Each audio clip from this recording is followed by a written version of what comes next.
Hey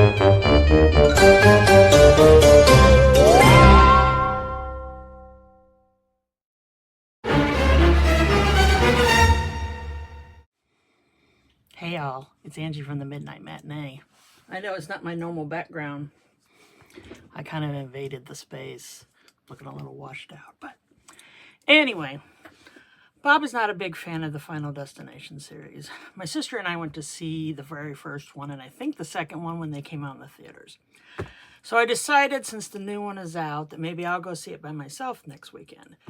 But being a completionist and a little OCR, I decided that I am going to rewatch I think there's 5.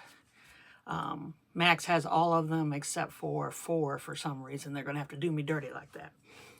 Anyway, so I just finished watching Final Destination 1. And it is still as creepy and bizarre as it was the first time we saw it in the movie theater. It's one of the reasons why if I hear a John Denver song, in the bathroom right before I'm going to fly, I'm like, oh no.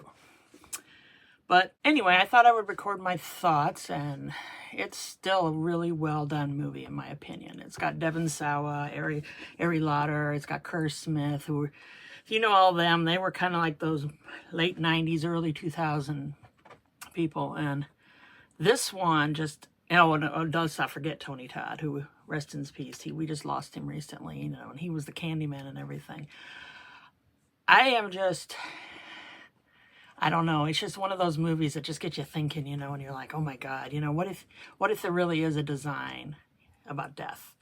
And this movie just keeps you guessing, it keeps you, who's going to be next? I mean, complete suspense. So that's my thought, is I love it. I'm going to put it on about a 4. I know Bob would put it at a 0 because he don't like it. But I love it. And I will record my thoughts on each of them every night. Once I finish them, I might have to do them on my lunch or whatever. But anyway, that's one. It's definitely a must-see if you haven't. And hopefully I can conclude this by going to see the Final Destination Bloodlines next weekend. But for now, I'll see you next time on Angie's Midnight Matinee. Bye-bye.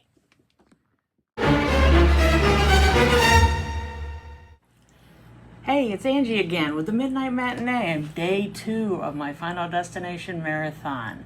I just finished Final Destination 2 from 2003, and I will say from the get-go that movie was a wild ride.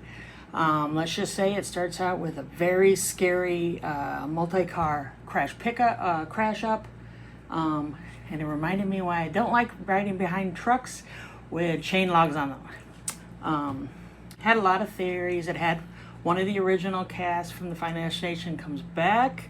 They had a lot of theories that they were trying to mash up to figure out death's design. And what I think was really cool about these movies so far is that death, it's not like a serial killer, it's not a monster, it's not witchcraft or any of that, but it's basically death's design, and how it eventually does come from every one of us. I would probably give this on a 1 to 5 scale on the Angie scale. Maybe a 3. I thought it was really good. I mean, like I said, it was a wild ride the whole way. Looking to see what comes next. It was a roller coaster, which, if I'm remembering correctly, there was a roller coaster, I think, in number 3. So we're about to find out. So I guess I will see you after I finish 3. Bye-bye.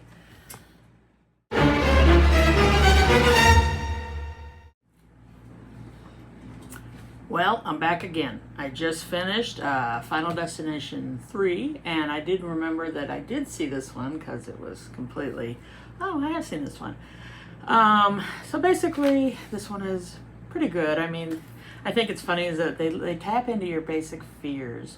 And this one starts at an amusement park with a roller coaster, which is one of those things that, God, I used to be so scared of them. I remember one time we were at a place called Darien Lake over in New York, and they were trying to get me on a roller coaster, and they had a hold of my body, and I'm holding onto the thing because I'm like, no, I don't want to go on, I don't want to go. At some point I did get over that fear, but yeah, this was This one's a crazy. I would say that the ones in this, that the deaths are a little over the top. Not a bad story. Funny that it followed the storyline of kind of the same premise of the way death gets you as the first and not the second. But if I learned, I guess it really does tap into your fears. And if I learned anything from these movies, you cannot escape death. Nope. So anyway, next up, 4. We'll see. I'm right on schedule, so if I do 4 tomorrow, Friday, I will do 5, and then I will be right on for Saturday to go see the new one. Let's just hope that the new one is good. I have seen a couple previews for it, and I'm like, and on a 1 to 5 scale, I would probably give this one maybe a 3 again. Not as good as the original. You know, I would even maybe be leaning to 2 because of the deaths being kind of over the top. But, yeah, it's not bad to watch. It's kind of like eye candy. So anyway, I will see you tomorrow. All right. I'm back again. I just finished Final Destination 4, which this installment was actually called The Final Destination. That's why I was confused. So they all are on Max. Yeah, this one starts out at a stock car NASCAR race. There's a big crash, obviously. Carnage ensues, and then another one of the people, one of the characters sees it before it happens and saves. And then he starts seeing signs, that the survivors are going to die.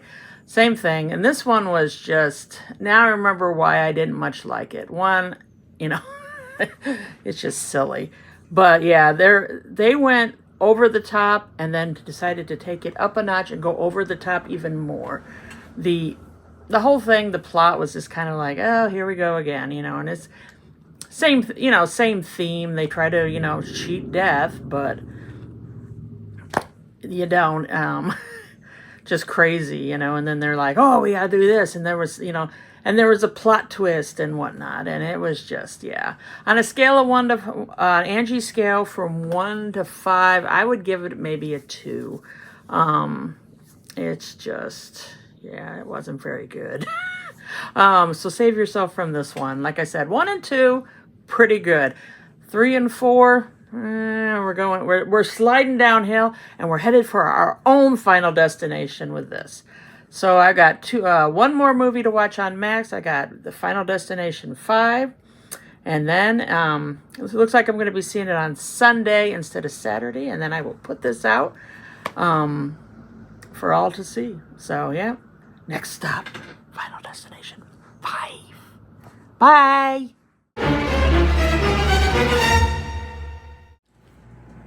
Well, here we are again, and I just finished Final Destination 5. I have to say that this one definitely was a lot better than the last 2. I would definitely think it's a couple of things. It has the song back that you hear, and there is, oh my God, there's this terrible bridge accident, and this is how that all starts at the beginning. There was the return of Tony Todd, which I loved. There was interesting characters because one of them actually survived this time, so how does she fit into this whole thing? Because in his dream, he actually saved her. So, where does that go from here? I was gritting my teeth a lot of time in anticipation because there was such suspense building in this one. I like the fact that they make a lot of nods to the original. They called death being a wrinkle in reality when you cheat it. They actually explored a way that they thought they could cheat death that hasn't been touched on before. There was a surprising twist at the end that kind of makes the whole series all together and whatnot. I do have some questions, though, that I've always wondered, and maybe I'll find out tomorrow. But why do some people get the insight? Like, why is one person know that, this is going to happen? I wonder, how does that all start? And maybe bloodlines will touch on that, but I already have my ticket to go see it on Sunday afternoon. So then I will write my final things and put this all together, and I will put it out for a thing, because Bob don't like them. Anyway, this is Angie from the Midnight Matinee on her own, doing some solo work today, and I'll see you next time on the Midnight Matinee.